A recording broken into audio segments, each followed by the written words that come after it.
Philadelphia, San Jose, or DC, Los Angeles Galaxy. Pitch Pass. Colorado Rapids, Vancouver Whitecaps, Seattle Sounders,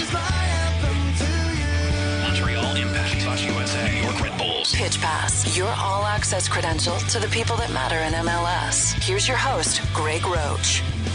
Hello, welcome to another edition of Pitch Pass. Thank you so much for downloading it. We really appreciate it. And, if you could just tell a couple of friends about the show, just turn them on to the MLS goodness that you get here at Pitch Pass, we'd really appreciate that. At the very least, if you're subscribing through iTunes, just rate the show. And if you want to go a step further, comment on the show.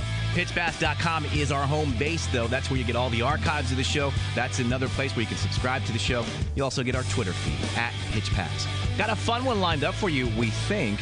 Rookie of the Year, reigning MLS Rookie of the Year, Colorado Rapids Dillon Powers will join us a little bit later on. But it's a big day in MLS circles. It's an announcement we think was made.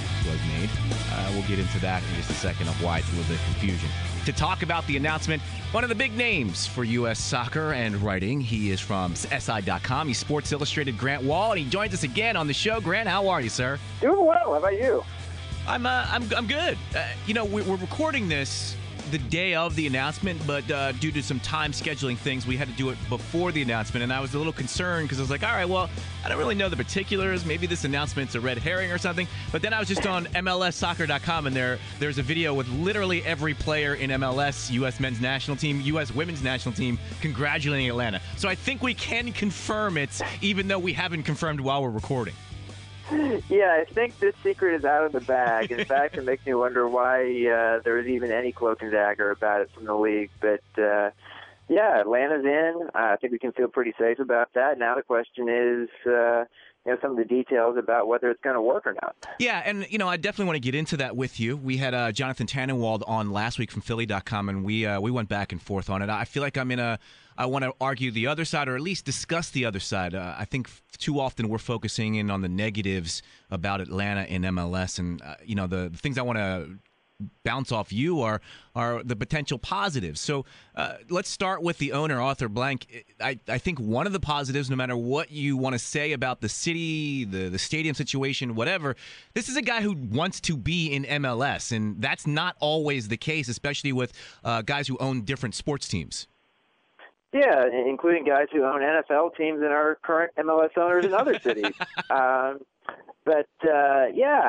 think everything I've heard is that Arthur Blank is respected in Atlanta as a good owner of the Falcons, and that clearly he's building this very expensive stadium in Atlanta and is there for the long haul and wants to have an MLS team. And there's different reasons for wanting an MLS team, and we'll see if he is as engaged an owner as a Merritt Paulson or Rob Heineman in Kansas City. I think that's a lot to ask for, but even if he's not quite like they are, I think he can be good for MLS and bring a good presence to these ownership meetings, and that's not a small thing. And I guess we'll find this out over the course of the next few years. But just anything that you may have heard about Arthur Blank, why does he want to own an MLS franchise as badly, I guess, as he's perceived to want one?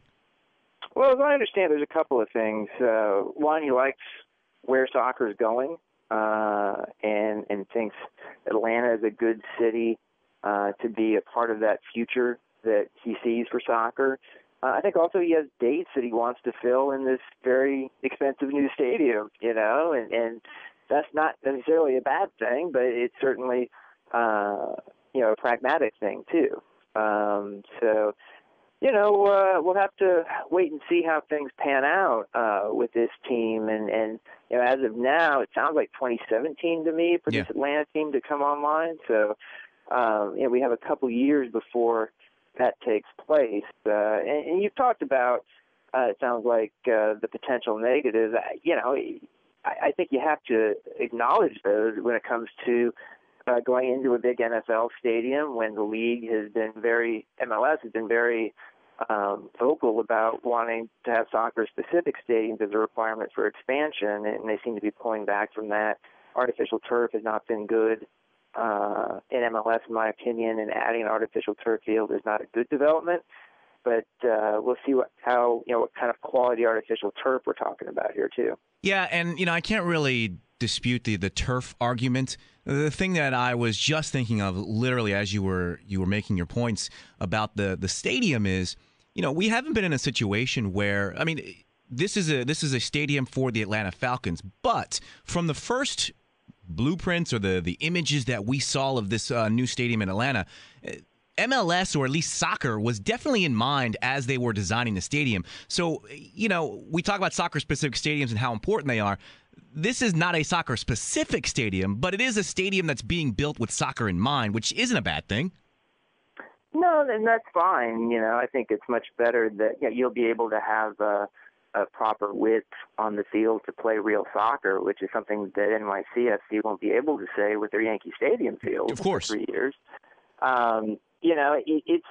But at the same time, Gillette Stadium up in New England was built with soccer in mind, but it's still not a good soccer atmosphere there, and it's an artificial turf field. What we have here are sort of two extremes of NFL stadiums being used in MLS. You've got New England and you've got Seattle. And Seattle, everyone agrees, is an amazing atmosphere. You got 44,000 fans per game. And it's at one end of the spectrum, even though it's still not good to be playing on artificial turf there.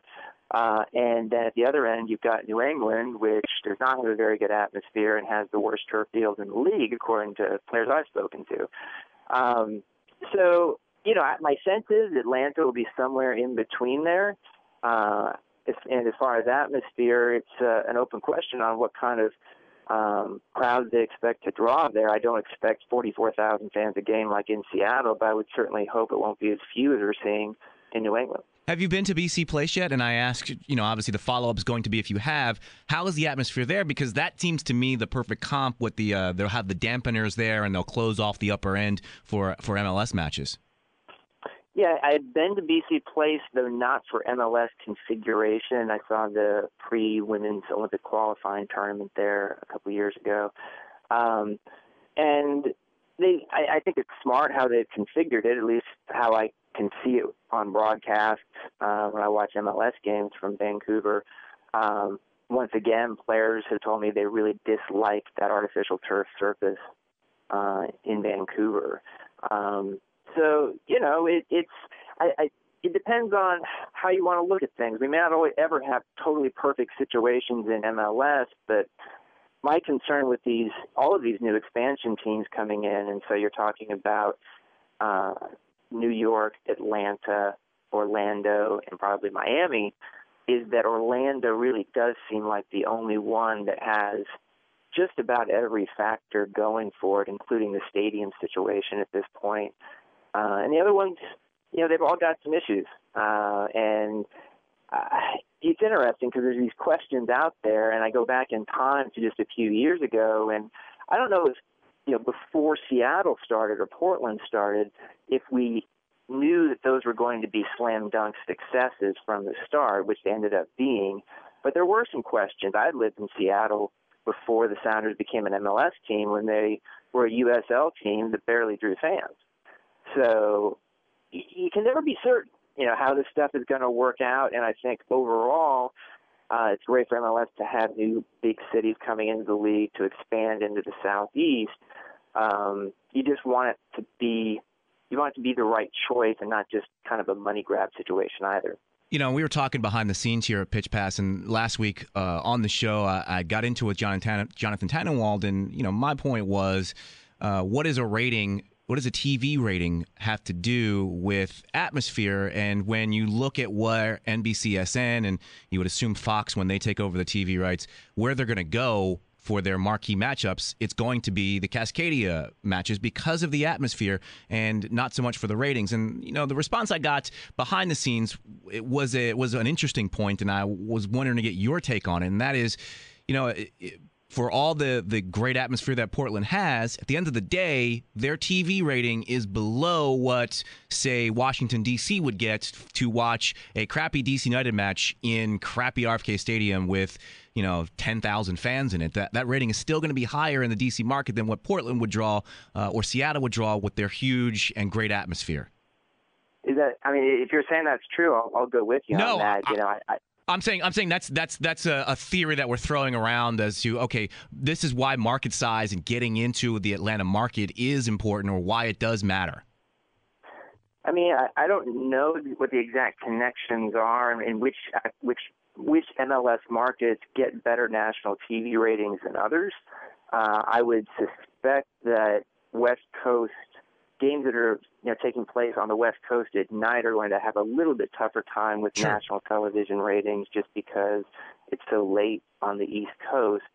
But there's a reason why ESPN wants to do so many games from Portland or Seattle. And, it's partly the way it looks, but it is a ratings thing. These guys are in the business to get good TV ratings. So, I don't know the exact way that all of that works, but I am curious to see how it breaks down on which teams we'll see most often on national television, because there's a reason why Real Salt Lake doesn't get on national TV very often. And it's not because it looks bad on television, because I think that stadium actually looks pretty good. It's because the ratings aren't there in the opinion of the television people.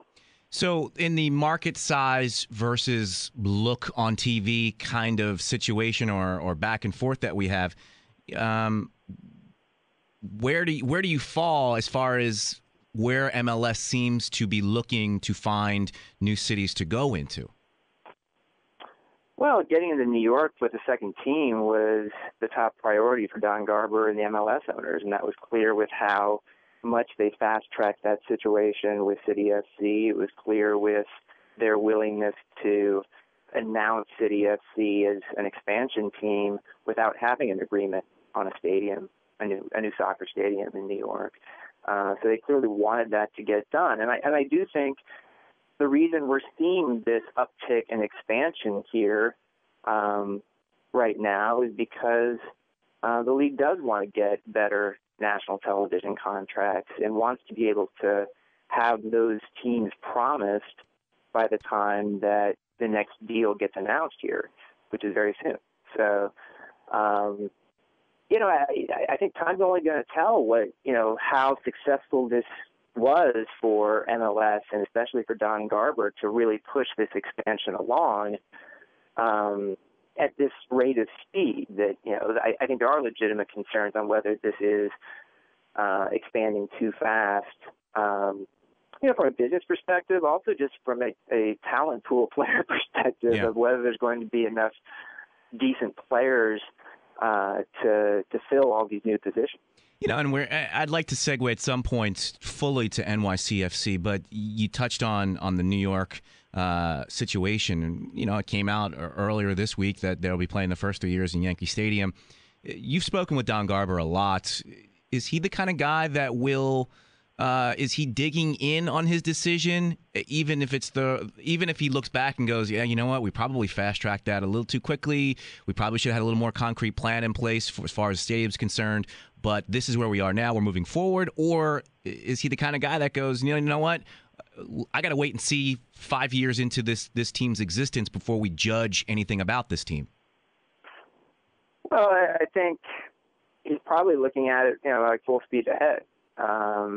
That once this announcement was made last May that New York City FC was going to come into MLS for 2015, that this a lot of stuff needed to get done. A lot of stuff still needs to get done, by the way. I mean, they don't really even have any players yet, and their season starts before too long. They've got a coach, Jason Grice, which looks like a good move to me.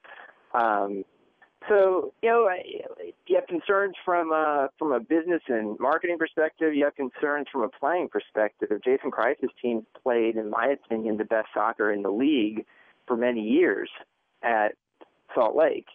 And they have certainly talked a good game at NYCFC about wanting to play a very attractive style.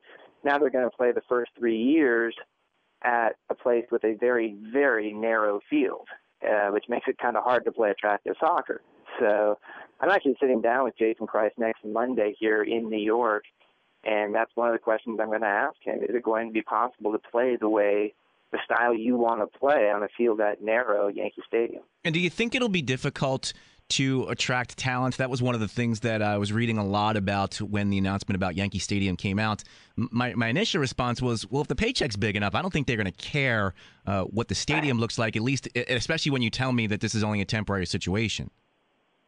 Yeah, I don't see the field being a concern with hampering their ability to get players for NYCFC. But, this is a company that's already put a $100 million expansion fee into MLS, and I have a hard time thinking they won't really try and get some star power in here, to really, come out strong in a city that has a lot of different sports and teams, and, they're going to have to fight, as they've seen the Red Bulls try to do, to get into that market and have awareness on a regular basis in New York.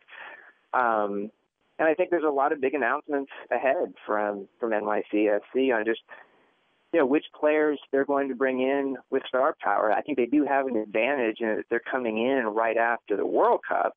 And right after the World Cup is when a lot of really big-name players decide at a certain age to leave Europe. And we saw the last time around after the World Cup when Thierry Henry came into MLS, when Rafa Marquez came into fanfare at that time at least.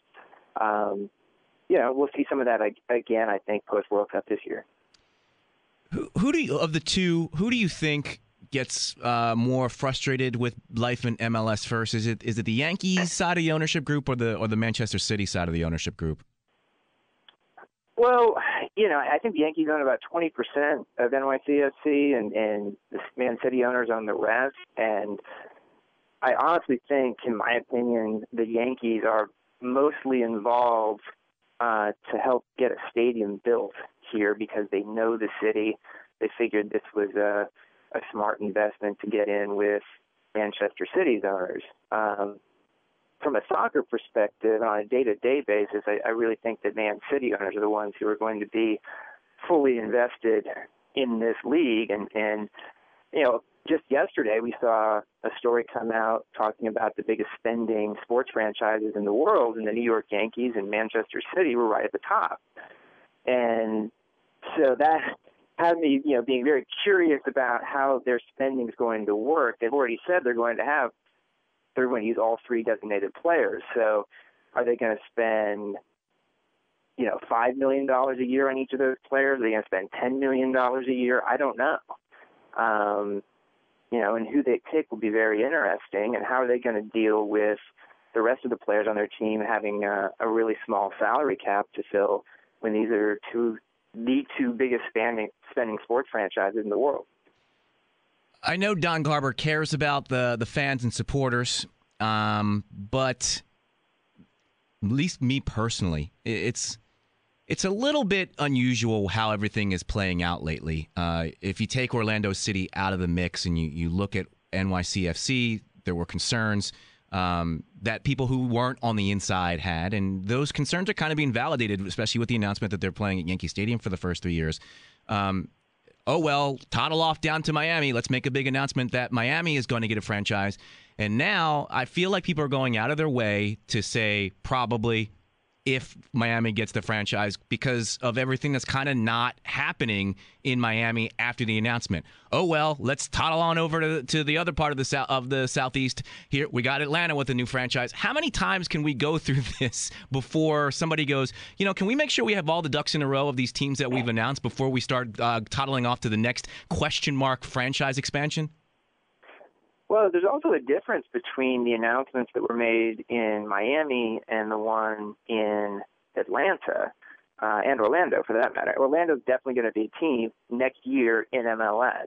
Atlanta is definitely going to be a team in MLS in 2017. Miami is much less of a firm announcement. Yeah. The announcement they made down there with Garber and Beckham was really a rally the troops kind of, publicity fest to try and get people behind the idea of building a stadium on the water in the port where Beckham wants it to be. That's a much bigger risk, I think, what MLS is doing there. It does seem to me like they do have their ducks in a row in Orlando, in Atlanta, and in New York with City FC for actual things to happen. But the Miami thing is still has a long, long ways to go, and there's going to be a lot of resistance locally there to stadium location, things like that. And that's where, Beckham is really under pressure, I think, to put in a lot of sweat equity and not just show up, but do everything necessary to get Miami to where it needs to be to play in this league. Yeah, and I talked about this with your colleague Brian Strauss, and the thing that struck me was it seems as if the movers and shakers in Miami are really enjoying having David Beckham in their personal company for pictures and selfies and whatnot. But then as soon as he walks out the door, I feel like it's okay. Well, what's next on the agenda for today? Oh, I have a luncheon with blah, blah, blah. That's it. At some point, the Beckham juice, if I can use that term, kind of runs out of steam if he's there all the time, but nothing's happening. Well, and that's where Beckham and people who surround him, who are a lot more sophisticated in business matters, will turn the screws to get things done. Or at least try to get things done. That's where this is a fascinating story to me because, there are some pretty powerful interests like the cruise ship industry that are lining up against the location of the stadium that Beckham has said publicly, that's where I want my stadium to be. So I'm just curious to see how this plays out. And Beckham's a guy who, once he puts his face on something publicly, doesn't like to be embarrassed, doesn't like to lose out on things. And, even in Los Angeles, he got to a rough start on the field, but they figured things out and won championships. So, this is an ongoing story, and it's going to succeed in Miami. I think they need someone like Beckham up front to be this very famous face for the franchise. They didn't have that the first time around. They didn't have the money seriously behind that team, the Miami Fusion, and they ended up disappearing. This is a completely different thing, but he's still facing a lot of challenges to get this team off the ground and then to make it a team that people want to actually go and fill this stadium for. And I'd imagine the cruise ship industry would have a tiny bit of leeway, a sway, some power in Miami. I would imagine. Just a little bit.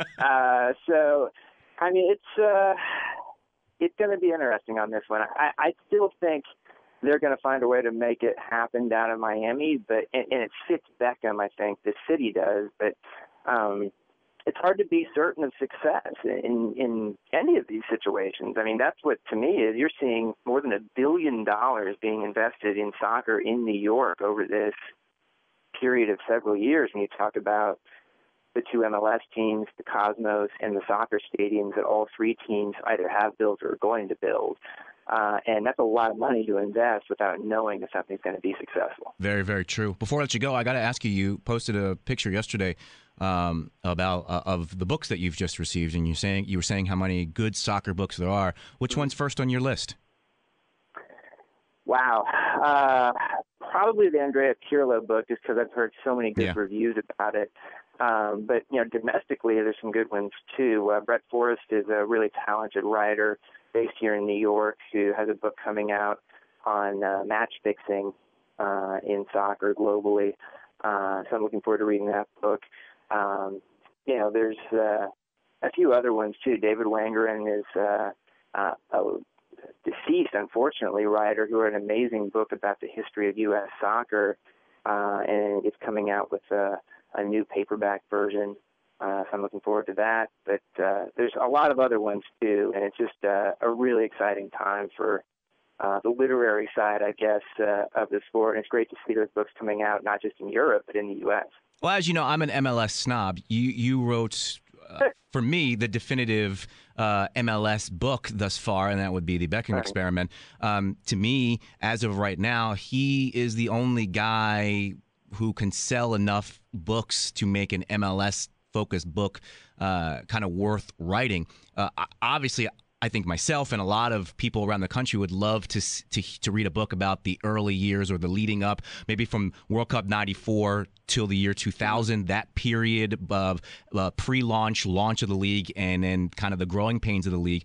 Do you think a book like that would generate enough interest to be worthwhile to be written, let's say, in our lifetime? I think certainly in our lifetime. I would, hope sooner than decades from now. I mean, I do think Bo Dewar did a book called Long Range Goals that did get into the history and the start of MLS, which, if you're interested in that sort of thing, is a worthwhile read. Definitely. I think the book I wrote was kind of a snapshot of a certain point in time in the league in 2007, 2008, when Beckham came into the league.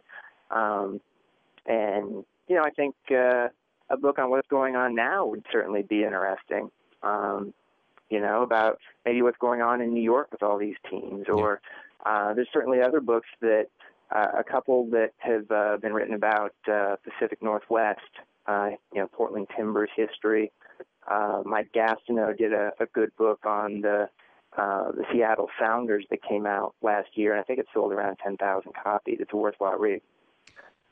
I know you got a busy summer lined up, Grant, and I'll say it again. I always say it when Brian's on. To me, you guys are doing the best of the big picture or the big corporate coverage with SI.com. So thank you very much for everything you do, and enjoy the World Cup, and hopefully we'll catch up with you when you get back from Brazil.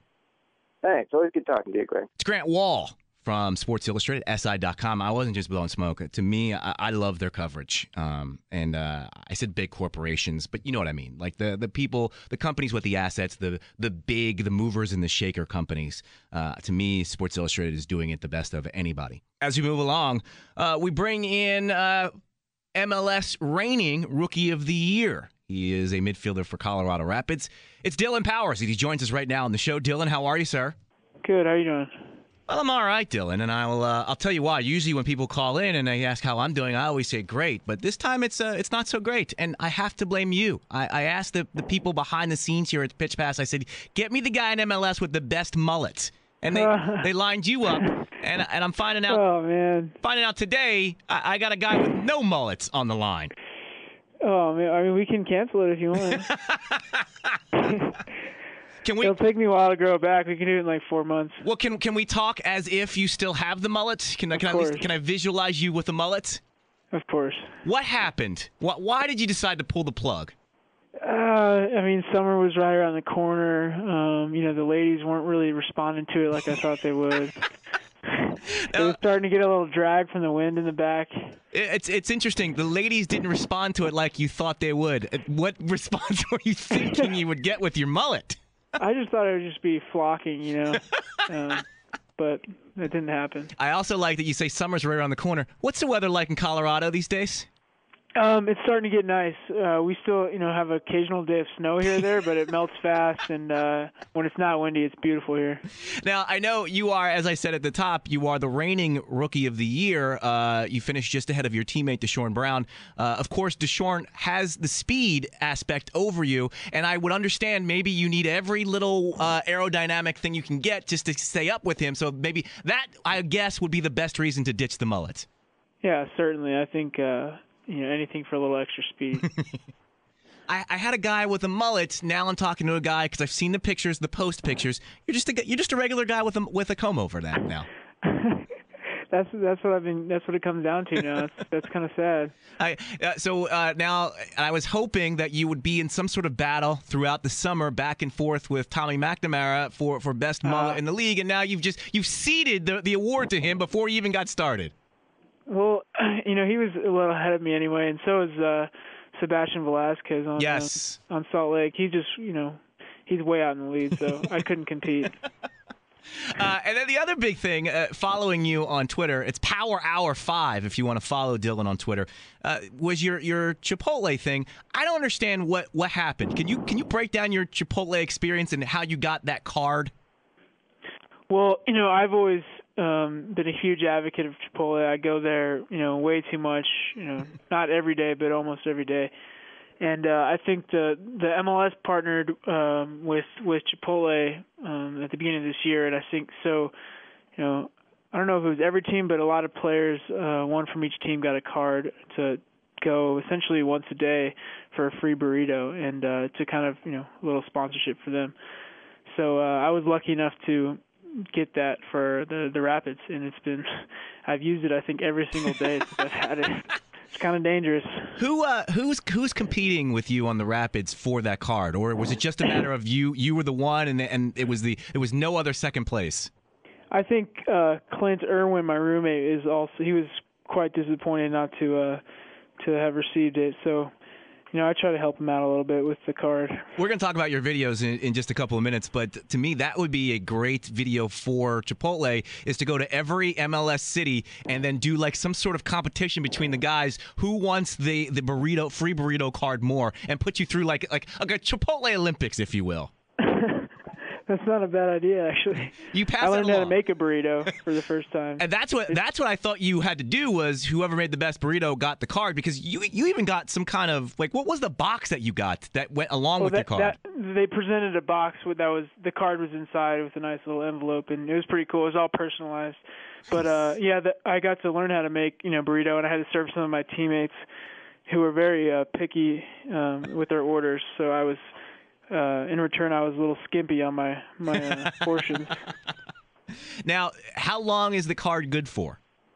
It's for a full year. All right, so every day for a year, you can just stroll into a Chipotle, throw down the card, and they have to give you a burrito. Yeah, I'm still kind of trying to wrap my head around that concept, but it's true. You want to talk videos? That might be something. You go into each city that you're playing, and you choose the Chipotle that you will go in and redeem the card. I could definitely do that. So I want to talk to you a little bit about the season thus far. And again, following you on Twitter, checking out your Instagram page, it seems to me as if you have formed a very close bond already with Jose Mari off the pitch. Is that true? Have you guys bonded? Yeah, he's a really quality player, and he came in a little late in preseason, didn't speak any English, and I've always tried to better my Spanish, so we kind of were exchanging lessons there, and I was teaching him some words, and he was doing the same back, and he's a really fun guy to kind of mess around with. He's always got a smile on his face. So how does that happen? Who walks up to who? Like what did you see about him in observing him the first few days that made you want to go, that's a guy I kind of want to get to know. I could go to a couple of different people to work on my Spanish. Why did you choose him? What stood out about him? Well, for one, he was brand new to the team in the United States. I think it was his first trip over here, and so I was just trying to help him assimilate as quick as possible, because he's on the team now. So I think that's really important. And I have to go to his goals this past week, and what do you say to him after he scores not one but two golazos in that match against Vancouver? Oh, I mean, you just gotta tip your hat to him. Those are some special goals, and came at a really crucial moment for us. Yeah, I mean, it wasn't a situation where it was just kind of a cherry on top of a sundae. Was the tying goal and the go-ahead goal all within a matter of minutes. Yeah, I think he really put himself out there, and kind of I think he was kind of flying under the radar a little bit. I think he's a really, really quality player and a huge pickup for us. He kind of makes us go in that defensive midfield position. And so scoring those two goals, I think, really kind of got him out there. Yeah, I completely agree, because after I was watching the match live and I saw the first goal and I was like, wait a second, right to Google, right to see what was going on, because you're right. I mean, a lot of other guys came in with more fanfare. Was that your first reaction when he was brought in? Did you know much about him? No, I didn't. I really didn't know too much about him. I knew he came from Spanish team, and but I could tell right away he was quite a player. Yeah, I have to imagine first couple of times at practice you go, whoa, wait a second, okay, we got another player here. Yeah, definitely. That's exactly how it went. Talk to me about your off season, because you guys, the Rapids, went through an interesting situation where you had the head coach there in Pablo Mastroianni, but he wasn't officially announced as the head coach. Was there any awkwardness between Pablo and the rest of the guys as you went through your off-season program? No, because from day one when he was kind of assigned, head of first-team operations or whatever, he took on the position as if he was going to be the head coach, and so every day we operated as if he was going to be the coach, and I think so because of that we didn't really miss a beat, and it kind of felt like we had a coach the whole time. So for you guys, it would have been a surprise if he didn't get the head coaching job. Yeah, towards the end, there was a little questions about it, but we all kind of assumed that it would be his to have. And I know you didn't do this because you're a professional and you take your job very seriously. But when you have a situation, let's take it into a school situation, and it's kind of a long-term substitute kind of role. There is a tendency to I don't want to say slack off, but maybe not give that 100% all the time, because in the back of your mind you're thinking, well, I got to impress the next person that comes in. How hard was it to stave off that feeling with Pablo, knowing that there was some uncertainty, but maybe it could have been gone another way? Yeah, I think we really couldn't afford that mentality. Preseason is not entirely long, and we couldn't come into the season kind of half-assed and expect to get results. We were hungry from last year with the early playoff exit, and I think that kind of kept us going. Yeah, and I also think that you guys, this isn't a situation where you would have come in flying under the radar. You had your coming out party, at least this incarnation of Colorado Rapids last year, and so it couldn't have been a situation where you could surprise people. No one was going to be surprised by what you guys were going to do, and the only surprise would have been if you had stumbled out of the blocks rather than excelled out of the blocks. Yeah, I think last year was a time of really finding ourselves, finding our identity. We had a lot of young players, and but now a lot of us young guys have a lot of experience, and it's it's time for us to kind of take responsibility of that. I don't know, or when I look at your team outside of health, which is the bugaboo of almost any team in any professional sport, I don't see a lot of holes with you guys in your team. What do you guys, as you look inward to yourselves, what do you guys see as something that you need to work on to maybe get to the next level so that maybe a repeat of 2013's playoffs don't happen? I think we've kind of have a lot of goals in mind. I think last year we were pretty strong defensively, and Pablo's really been stressing the defensive side of the ball and getting our shape. But I think really to complete that, we want to be a team who really imposes a really attacking style of possession and good opportunities. So I think we've done pretty well on the defensive side of the ball. We're just trying to put it together offensively. I love what you're doing with your GoPro. Now, by the way, did they just give you the GoPro because you said I want to film some stuff, or did you have to go buy it? No, I told Dave Lindholm, our PR guy, that I was interested in doing videos. I did some in college as well, and he's like, "Oh yeah, we'll lend you a GoPro." I think the club already had one, so he didn't give it to me. I used it for the weekend. Wait, the GoPro isn't in your possession at all times? No, unfortunately. I didn't try too hard for that, but no. Well, I have to think, knowing you, a Notre Dame man as you are, very intelligent, you're thinking to yourself, you know what, I'm going to churn out a couple of high-quality videos, then I'm going to back off a little bit and see if they just give me a GoPro. Yeah, I'm just letting the demand rise a little bit. And if you don't know what we're talking about, check out the Colorado Rapids website. Dylan did a great job of kind of taking us through basically leaving his house on a match week and going through a week of practice, flying to the match. This was the Vancouver match, and then everything around that and leading up right to match time, all with the GoPro, I assume, mounted on your head. Is that what you did? I didn't have the head mount. I had a body mount, so it was like on my chest. Okay. I think the head mount actually is a cooler shot, especially when you're on the field playing. yeah, it was kind of fun. That was my first time using a GoPro, so I was kind of, figuring it out as I went. It turned out to be pretty good. I would agree with you. The headshot always gives a little better visuals, but I would imagine certain situations, and I'm thinking about maybe boarding the plane, that head thing probably looks a little weird. Yeah, you definitely get a lot of looks, but, that's the price for a good video. So what's the plan? Are you going to be churning out some of these once a month, or as you're getting the urge? Yeah, I think initially I was just going to do it on the road, but it's kind of it can be a little, you don't want to be distracted by it, obviously. Yeah. So I think I'll kind of pick and choose my times. I think road trips are a good time to kind of to do it. Maybe actually I could do a home game too. I don't know. I haven't really planned it out too much, but I'm sure there'll be a few more videos in the future. No, I thought it was really cool, especially the like it says on the page. These are things that we don't see, like how you guys get to matches, what you guys do to kill time as you explore a city and seeing cities through a visitor's eyes. I just thought it was really cool. Now, here's the $1 million question, Dylan. Since you said you had done some of these back in college, were you the director of this video, or did you just shoot the video? No, I shot it and I edited it. Really? I got a little. Yeah. I just used iMovie. It's pretty easy. I just ran it by the guys and make sure it was okay. But yeah, I think that's just as fun as the editing part of it too. And you picked the song, I'd imagine. Yeah. Wow, yeah. Dude, you're like a budding Tarantino.